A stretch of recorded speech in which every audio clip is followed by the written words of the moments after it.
السلام علیکم دوستو، اسلامی ادوار چینل پہ آپ سب کو خوش آمدید کہتا ہوں۔ آج میں آپ کے لیے شمشیر بے نیام کی 23ویں ایپیسوڈ لے کے آیا ہوں، تو چلیے یہ شروع کرتے ہیں۔ مسلمان جب بنو قریظہ کی بستی کے قریب آئے تو عورتوں اور بچوں میں ہڑبونگ بپا ہو گئی اور بھگدڑ مچ گئی۔ عورتیں اور بچے اپنے گھروں کو بھاگے جا رہے تھے۔ کوئی آدمی مقابلے کے لیے باہر نہ آیا۔ جو مسلمان ٹیکریوں کی طرف سے محاصرے کے لیے آگے بڑھ رہے تھے، انہیں 2 آدمی اور 1 عورت نظر آئے۔ تینوں بھاگے جا رہے تھے۔ آدمی جو بوڑھا تھا اور عورت اپنے ساتھی کو گھسیٹ رہی تھی، وہ پیچھے کو مڑ مڑ کر دیکھتا اور آگے نہیں چلتا تھا۔ وہ لیس بن موشان، جرید اور یوحاوا تھے۔ لیس نے جرید کے ذہن پر قبضہ کر کے اسے رسول کریم صلی اللہ علیہ وآلہ وسلم کے قتل پر آمادہ کر لیا تھا، لیکن اب جرید اس کے لیے مصیبت بن گیا تھا۔ وہ اس عمل کے زیر اثر تھا جسے آج ہپناٹزم کہا جاتا ہے۔ یوحاوا اپنی محبت کی خاطر اسے اپنے ساتھ لے جا رہی تھی۔ اسے یہی ایک خطرہ نظر آ رہا تھا کہ جرید مسلمانوں کے ہاتھوں مارا جائے گا، اور لیس جرید کو اس لیے اپنے ساتھ لے جانے کی کوشش میں تھا کہ اسے کسی اور موقع پر رسول اللہ صلی اللہ علیہ وآلہ وسلم کے قتل کے لیے استعمال کرے گا۔ لیکن جرید لیس کے عملے تنویم کے زیر اثر بار بار کہتا تھا، کہاں ہے وہ جو اپنے آپ کو خدا کا نبی کہتا ہے؟ وہ ہم میں سے ہے، وہ میرے ہاتھوں قتل ہوگا، مجھے چھوڑ دو، مجھے مدینے جانے دو۔ ایک مسلمان نے ٹیکری پر کھڑے ہو کر انہیں للکارا اور رکنے کو کہا۔ لیس اور یوحاوا نے پیچھے دیکھا اور وہ جرید کو اکیلا چھوڑ کر بھاگ گئے۔ جرید نے تلوار نکال لی۔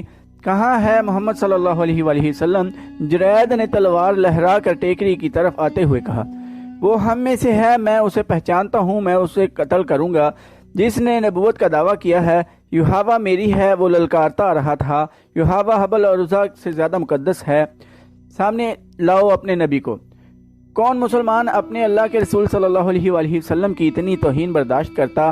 جس مسلمان نے ان تینوں کو للکارا تھا، اس نے کمان میں تیر ڈالا اور دوسرے لمحے یہ تیر جرید بن مسیب کی دائیں آنکھ میں اتر کر کھوپڑی کے دور اندر پہنچ چکا تھا۔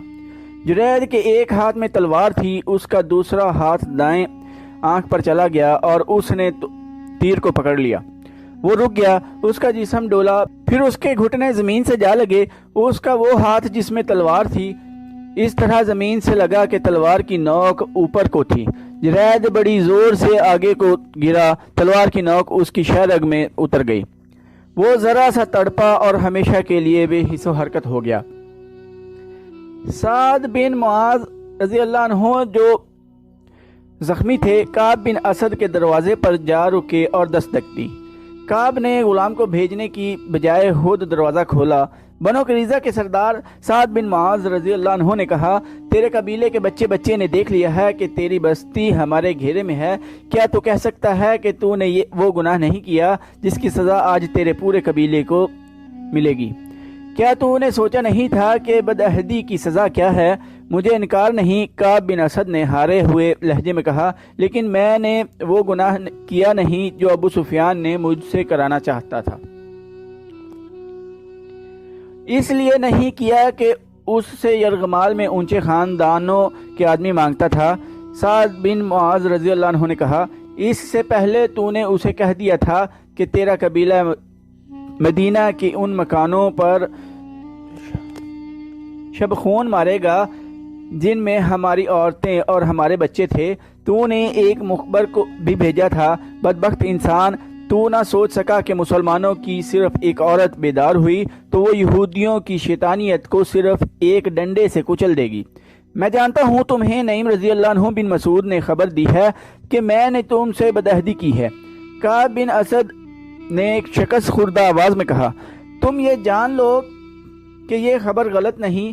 میں نے جو کچھ کیا وہ اپنے قبیلے کی سلامتی کے لیے کیا تھا۔ اب اپنے قبیلے کے لیے سزا خود ہی مقرر کر دے۔ سعد بن معاذ رضی اللہ عنہ نے کہا، تو جانتا ہے کہ معاہدہ توڑنے والے قبیلے کو کیا تاوان دینا پڑتا ہے۔ اگر تو خود اپنی سزا کا فیصلہ نہیں کرتا تو بھی تجھے معلوم ہے کہ تیرے قبیلے کا انجام کیا ہوگا۔ کیا تو بنو کینکا اور بنو نذیر کا انجام بھول گیا ہے؟ مجھے اس زخم کی قسم جو میں نے خندق کی لڑائی میں کھایا ہے، تیرے قبیلے کا انجام ان سے زیادہ برا ہوگا۔ ہاں سعد، کعب بن اسد نے کہا، میں جانتا ہوں میرے قبیلے کا انجام کیا ہوگا، ہمارے بچے اور ہماری عورتیں بھی ختم ہو جائیں گی۔ میرا فیصلہ یہ ہے کہ معاہدے کے مطابق میرے قبیلے کے تمام مردوں کو قتل کر دو اور ہماری عورتوں اور ہمارے بچوں کو اپنے ساتھ لے جاؤ، وہ زندہ تو رہیں گے۔ صرف زندہ نہیں رہیں گے، سعد بن معاذ رضی اللہ عنہ نے کہا، وہ خدا کے سچے نبی صلی اللہ علیہ وآلہ وسلم کی پیروکار بن کر باعزت زندگی بسر کریں گے۔ اپنے تمام آدمیوں کو باہر نکالو۔ سعد بن معاذ رضی اللہ عنہ واپس آ گئے۔ یا رسول اللہ صلی اللہ علیہ وآلہ وسلم، انہوں نے رسول اکریم صلی اللہ علیہ وآلہ وسلم سے کہا، بنو قریظہ نے اپنی سزا خود مقرر کی ہے، ان میں جو آدمی لڑنے کے قابل ہیں انہیں قتل کر دیا جائے اور عورتوں، بچوں اور بوڑھوں کو اپنی تحویل میں لے لیا جائے۔ سب نے دیکھا کہ بنو قریظہ کے لوگ قلعے سے باہر آ رہے تھے۔ محاصرے میں سے کسی کو بھاگ نکلنے کا موقع نہ ملا۔ مورخوں نے لکھا ہے کہ یہودیوں کی تاریخ فتنہ و فساد اور بدعہدی سے بھری پڑی تھی۔ اسے خدا کی دھتکاری ہوئی قوم کہا گیا تھا۔ ان کے ساتھ جس نے بھی نرمی برتی اسے یہودیوں نے نقصان پہنچایا۔ چنانچہ بنو قریظہ کو بخش دینا بڑی خطرناک حماقت تھی۔ مسلمانوں نے اس قبیلے کے ایسے تمام آدمیوں کو قتل کر دیا جو لڑنے کے قابل تھے اور بوڑھوں، عورتوں اور بچوں کو اپنی تحویل میں لے لیا۔ دو مورخین نے لکھا ہے کہ رسول کریم صلی اللہ علیہ وآلہ وسلم نے بنو قریظہ پر فوج کشی کی تو یہودیوں نے بڑا سخت مقابلہ کیا۔ مسلمانوں نے 25 روز بنو قریظہ کو محاصرے میں لیے رکھا۔ آخر یہودیوں نے رسول کریم صلی اللہ علیہ وآلہ وسلم کو پیغام بھیجا کہ سعد بن معاذ رضی اللہ عنہ کو ان کے پاس صلح کی شرائط طے کرنے کے لیے بھیجا جائے۔ چنانچہ سعد بن معاذ رضی اللہ عنہ گئے اور یہ فیصلہ کر آئے کہ بنو قریظہ کے آدمیوں کو قتل کر دیا جائے اور ان کی عورتوں اور بچوں کو مال غنیمت میں لے لیا جائے۔ جن یہودیوں کو قتل کیا گیا ان کی تعداد 400 تھی۔ زیادہ تر مورخوں نے لکھا ہے کہ بنو قریظہ نے مقابلہ نہیں کیا اور اپنے کیے کی سزا پانے کے لیے قلعے سے نکل آئے۔ مدینہ میں یہودیوں کے قتل عام کے ساتھ یہ ذکر دلچسپی سے خالی نہ ہوگا کہ اس سے پہلے مسلمانوں نے یہودیوں کے دو قبیلوں بنو نذیر اور بنو قینقاع کو ایسی ہی بدعہدی اور فتنہ پردازی پر ایسی ہی سزا دی تھی۔ ان قبیلوں کے بچے کچے یہودی شام کو بھاگ گئے تھے۔ شام میں ایرانیوں کی حکومت تھی۔ ایک عیسائی بادشاہ ہرقل نے حملہ کر کے شام پر قبضہ کر لیا۔ یہودیوں نے اس کے ساتھ بھی بدعہدی کی۔ ادھر مدینہ میں مسلمان بنو قریظہ کو قتل کر رہے تھے، ادھر ہرقل بنو نذیر اور بنو قینقاع کا قتل عام کر رہا تھا۔ ایک حدیث ہے جو حضرت عائشہ رضی اللہ عنہا کے حوالے سے ہشام بن عروہ نے بیان کی ہے کہ سعد بن معاذ رضی اللہ عنہ کے فیصلے کو رسول اکرم صلی اللہ علیہ وآلہ وسلم نے قبول فرما لیا اور بنو قریظہ کے یہودیوں کو قتل کر دیا گیا تھا۔ ہشام بن عروہ نے یہ بھی کہا ہے ان کے والد بزرگوار نے انہیں یہ واقعہ سنایا تھا کہ سعد بن معاذ رضی اللہ عنہ کو سینے میں برچھی لگی تھی۔ جب بنو قریظہ کو سزا دی جا چکی تو رسول کریم صلی اللہ علیہ وآلہ وسلم اللہ کے حکم سے سعد بن معاذ رضی اللہ عنہ کے لیے مسجد کے قریب ایک خیمہ لگا کر اس میں انہیں رکھا گیا تاکہ ان کے زخم کی دیکھ بھال آسانی سے ہوتی رہے۔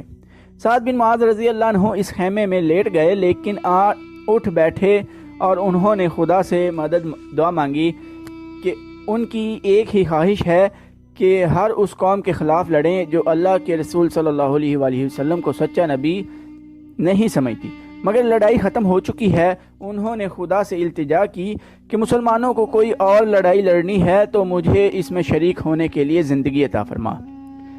اگر یہ سلسلہ ختم ہو گیا ہے تو میرے زخم کو کھول دے کہ میں تیری راہ میں جان دے دوں۔ سعد بن معاذ رضی اللہ عنہ کی یہ دعا 3-4 آدمیوں نے سنی تھی لیکن انہوں نے اسے اہمیت نہیں دی تھی۔ صبح کسی نے دیکھا کہ سعد بن معاذ رضی اللہ عنہ کے خیمے سے خون بہہ بہہ کر باہر آ رہا تھا۔ خیمے میں جا کر دیکھا سعد بن معاذ رضی اللہ عنہ شہید ہو چکے تھے۔ انہوں نے خدا سے شہادت مانگی تھی، خدا نے ان کی دعا قبول کر لی، ان کے سینے کا زخم کھل گیا تھا۔ بنو قریظہ کی تباہی کی خبر مکہ پہنچی تو سب سے زیادہ خوشی ابو سفیان کو ہوئی۔ خدا کی قسم بنو قریظہ کو اس بدعہدی کی سزا ملی ہے جو اس کے سردار کعب بن اسد نے ہمارے ساتھ کی تھی۔ ابو سفیان نے کہا، اگر اس کا قبیلہ مدینے پر شب خون مارتا رہتا تو فتح ہماری ہوتی اور ہم بنو قریظہ کو موت کی بجائے مال غنیمت دیتے۔ کیوں خالد، کیا بنو قریظہ کا انجام بہت برا نہیں ہوا؟ خالد نے ابو سفیان کی طرف ایسی نگاہوں سے دیکھا جیسے اس کی بات اچھی نہ لگی ہو۔ کیا تم بنو قریظہ کے اس انجام سے خوش نہیں ہو خالد؟ ابو سفیان نے پوچھا۔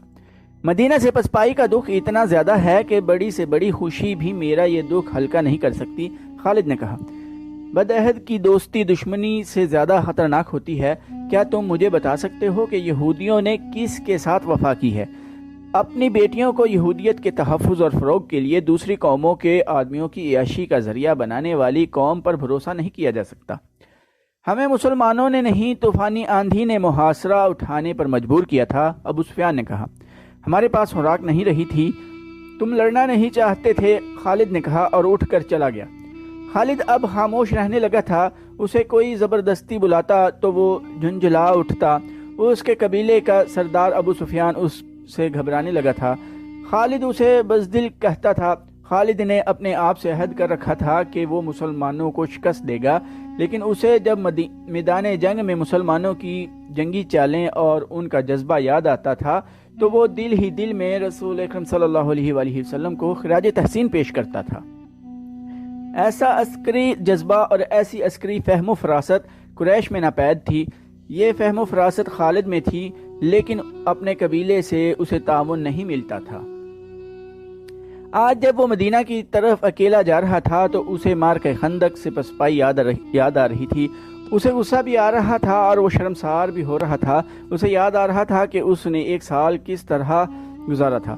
وہ مدینہ پر ایک اور حملہ کرنا چاہتا تھا، لیکن اہل قریش مدینہ کا نام سن کر دبک جاتے تھے۔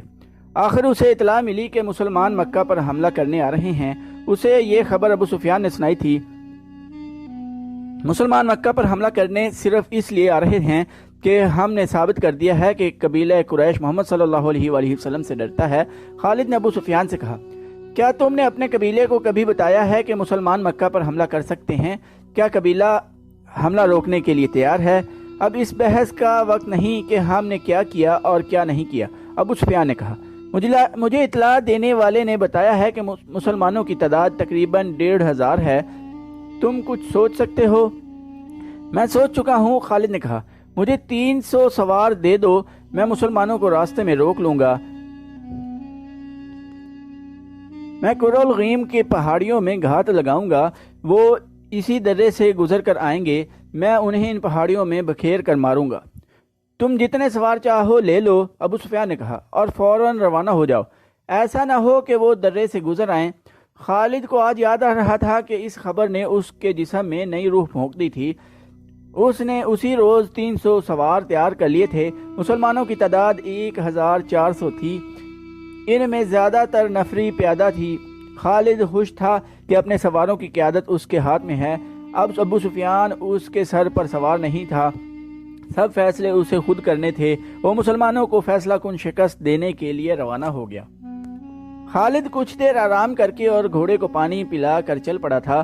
اس نے گھوڑے کو تھکنے نہیں دیا تھا۔ مکہ سے گھوڑا آرام آرام سے چلتا آیا تھا۔ خالد بڑی مضبوط شخصیت کا آدمی تھا۔ اس کے ذہن میں خواہشیں کم اور ارادے زیادہ ہوا کرتے تھے۔ وہ ذہن کو اپنے قبضے میں رکھا کرتا تھا، مگر مدینہ کو جاتے ہوئے ذہن اس پر قابض ہو جاتا تھا۔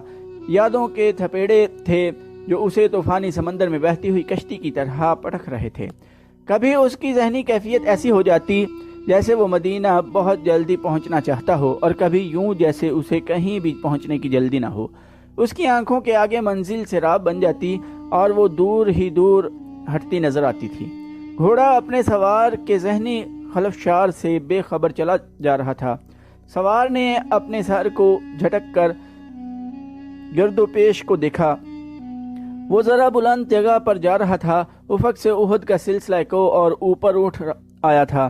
خالد کو معلوم تھا کہ کچھ دیر بعد ان پہاڑیوں کے قریب سے مدینے کے مکان ابھرنے لگیں گے۔ اسے ایک بار پھر خندق اور پسپائی یاد آئی، اور اسے مسلمانوں کے ہاتھوں 400 یہودیوں کا قتل بھی یاد آیا۔ بنو قریظہ کی اس تباہی کی خبر پر قریش کا سردار ابو سفیان تو بہت خوش ہوا تھا، مگر خالد کو نہ خوشی ہوئی نہ افسوس ہوا تھا۔ قریش یہودیوں کی فریب کاریوں کا سہارا لے کر محمد صلی اللہ علیہ وآلہ وسلم کے پیروکاروں کو شکست دینا چاہتے ہیں۔ خالد کو خیال آیا، اس نے اپنے ماتھے پر ہاتھ پھیرا جیسے اس خیال کو ذہن سے صاف کر دینا چاہتا ہو۔ اس کا ذہن پیچھے ہی پیچھے ہٹتا جا رہا تھا۔ گھنٹیوں کی مترنم آوازیں اسے ماضی سے نکال لائیں۔ اس نے دائیں بائیں دیکھا، بائیں طرف وسیع نشیب تھا۔ خالد اوپر جا رہا تھا۔ نیچے 4 اونٹ چلے آ رہے تھے۔ اونٹ ایک دوسرے کے پیچھے تھے۔ ان کے پہلو میں ایک گھوڑا تھا۔ اونٹوں پر 2 عورتیں، چند بچے اور 2 آدمی سوار تھے۔ اونٹوں پر سامان بھی لدا ہوا تھا۔ گھوڑ سوار بوڑھا آدمی تھا، اس کی رفتار تیز تھی۔ خالد نے اپنے گھوڑے کی رفتار کم کر دی۔ اونٹوں کا یہ مختصر سا قافلہ اس کے قریب آیا۔ بوڑھے گھوڑ سوار نے اسے پہچان لیا۔ تمہارا سفر آسان ہو ولید کے بیٹے، بوڑھے نے بازو بلند کر کے لہرایا اور بولا، نیچے آ جاؤ، کچھ دور اکٹھے چلیں گے۔ خالد نے گھوڑے کی لگام کو ایک طرف جھٹکا دیا اور ہلکی سی ایڑ لگائی۔ گھوڑا نیچے اتر گیا۔ خالد نے اپنا گھوڑا بوڑھے کے گھوڑے کے پہلو میں لے جا کر خوشی کا اظہار کیا اور کہا، ابو جریج، اور یہ سب تمہارا خاندان ہے۔ تو دوستو، آج کی ایپیسوڈ ادھر ہی ختم کرتے ہیں۔ جن لوگوں نے چینل کو سبسکرائب نہیں کیا وہ چینل سبسکرائب کر لیں۔ لائک، کمنٹ اور شیئر کرنا نہ بھولیے گا۔ ٹائم دینے کے لیے شکریہ۔ اللہ حافظ۔